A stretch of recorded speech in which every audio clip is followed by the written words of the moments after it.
Так, Makhachev, оцени скиллы одноклассника по вольной борьбе. По 5-бальной шкале.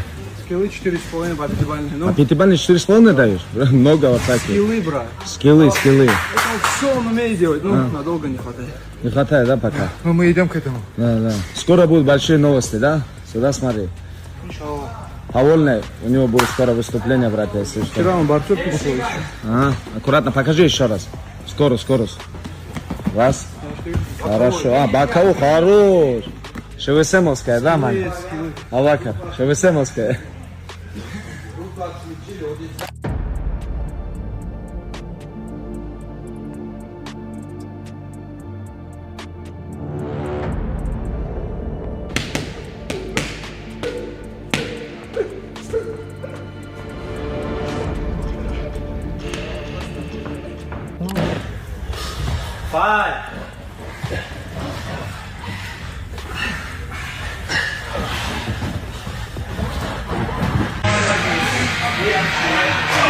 Monday, starting.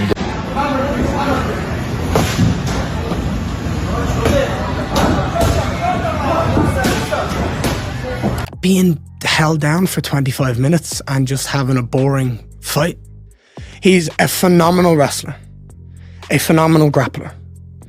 And if you allow him the ability to stay on top and utilize his grappling and his wrestling, he can suffocate you and just lie on you like a weighted blanket, and you just find it so hard to move. And I'm like, that's not fun for anyone. It's not fun for me. It shouldn't be fun for him. And it's definitely not fun for anyone watching. So I feel like, and he did that, he did exactly that to win the world title fight. And I feel like that's the worst case scenario. As soon as the whispers of another matchup in the welterweight division reached Islam Makhachev's camp, he wasted zero time in sharpening up his routine. Instead of rehearsing highlights or polishing PR lines, Makhachev reportedly dove into a focused training cycle designed to neutralize Garry's strengths. The result felt less like an off-the-cuff preparation and more like a strategic chess move, calculated, uncomfortable for his opponent.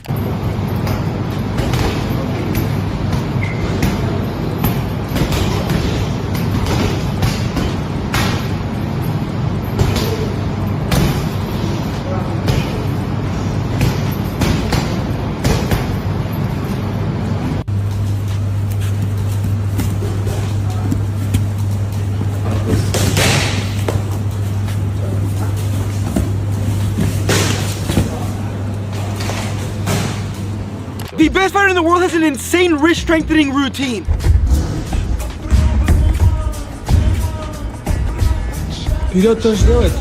Notice here he isn't doing some type of wrist curl, which is what you'd be instructed to do if you asked a bodybuilder how to strengthen your wrists and forearms. You can see Islam's training his wrist stability in a very difficult way, only designed for someone who lives in the mountains. So if you're a normal guy like me, just implement carries to get the same effect.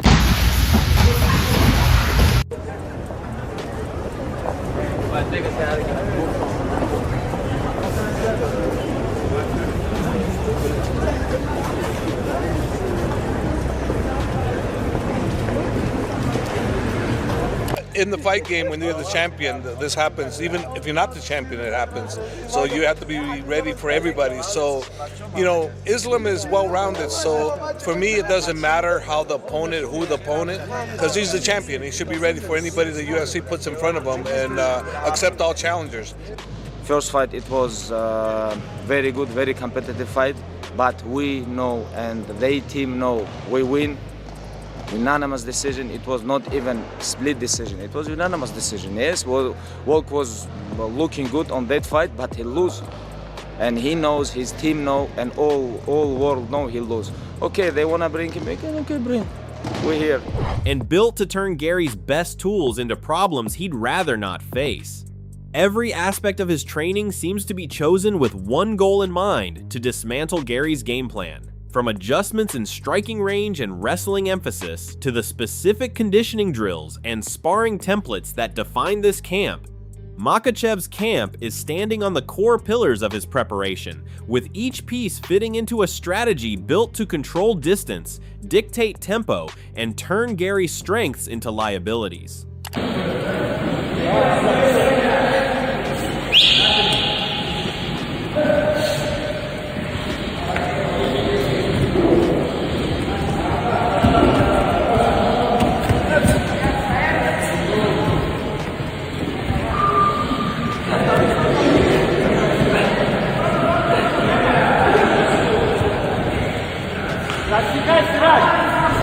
Makhachev's camp focused on explosive level changes, chain wrestling, and Scrabble drills that emphasized hip positioning and hand fighting under pressure.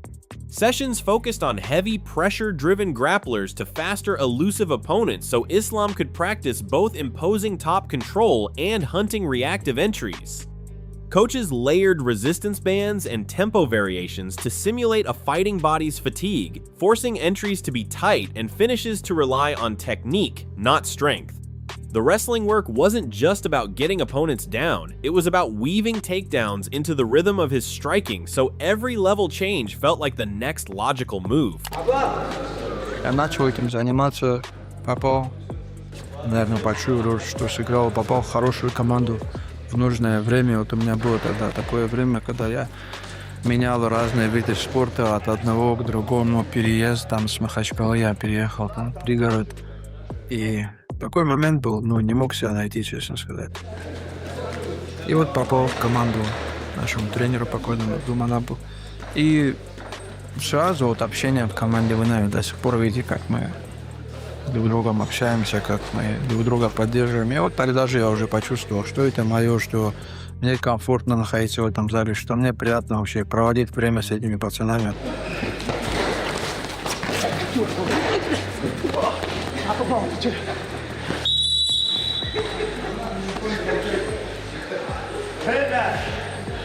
Жульничать начал. Adding on to his wrestling, Makhachev's boxing work took on a deliberate, surgical quality. Inside the ropes, he drilled tight combinations and mid-range pivots designed to punish Garry's reach and movement, using feints to invite counters and then smothering them with compact, powerful follow-ups. Coaches pushed him through rounds that emphasized foot placement and angle creation, so strikes set up takedown entries rather than simply scoring points. Sparring sessions mimicked ring-centered scenarios too. Controlled rounds against longer, rangier partners forced Islam to practice cutting off the space, closing the gap, and resetting in neutral positions so he could either clinch, level change, or unload short, heavy shots when opportunity came.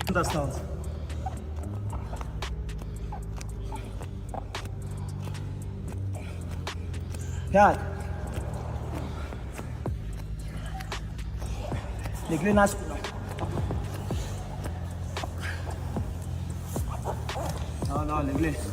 Легли на спину. Furthermore, push-ups in Makhachev's routine weren't the filler reps you scroll past. Instead, they were a deliberate conditioning and tempo tool. Rather than blasting out max sets, his coaches programmed variations that targeted fight-specific endurance. Explosive clap push-ups for burst power, slow negatives to build shoulder resilience, and one-arm progressions to shore up unilateral stability for scrambling and postures in scrambles. Не буду скромничать, что в этом спорте я добился всех высот. Сейчас просто я не хочу это все потерять и продолжаю также тренироваться, продолжаю чувствовать эту ответственность, что люди за меня переживают, болеют, не разочаровать их и просто не потерять пояс. Makhachev's own words reveal the mindset driving his camp. He's reached the top, but fears losing it frames training as a preservation mission. Therefore, every drill, round, and recovery session aimed at protecting the legacy he's built. That sense of responsibility to fans and teammates shows up in the details of camp, in his disciplined repetition, conservative load management to avoid setbacks, and relentless polishing of fundamentals so small mistakes don't compound into costly losses. And lastly, someone else that you know well, Islam. He's fighting next UFC 330 next month against Ian Machado. Garry, you're good at predictions, so who do you got in that fight? I got Islam. How? It's a tough fight. I think it's a submission.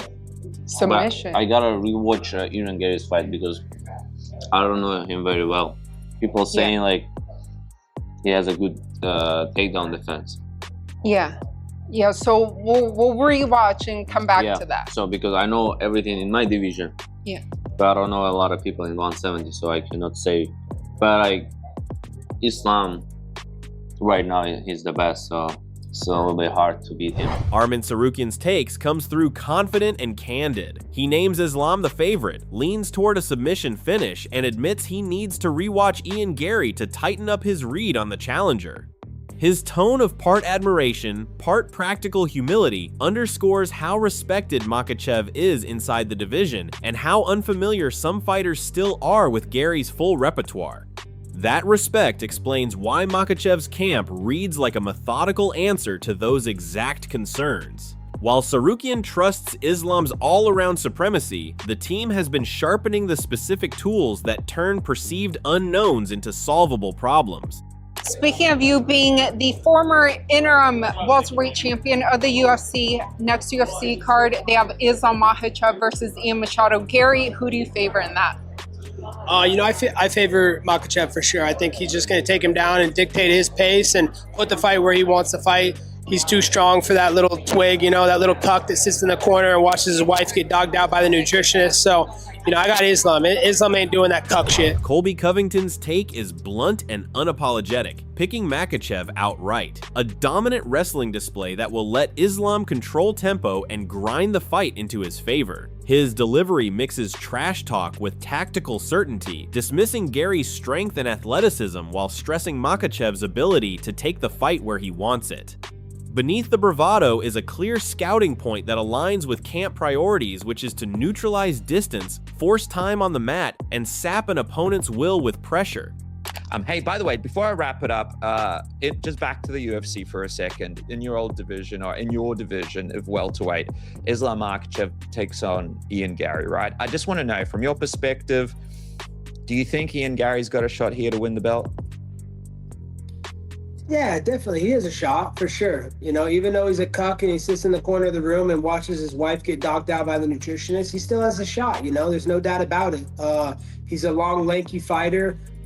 Islam's getting a little older. Who knows Islam's motivation anymore? He wanted that big money matchup with Ilya, and now that matchup is gone and destroyed forever. So that matchup will never happen. So we just got to see what his motivation level is, and he's going to be a lot smaller than Ian. So, I think he inflicts his will, and, he takes him down and makes it a boring fight. But, definitely Ian can win. He has paths to victory on the feet, but we'll have to see what type of evolution he has in his wrestling and jiu-jitsu game.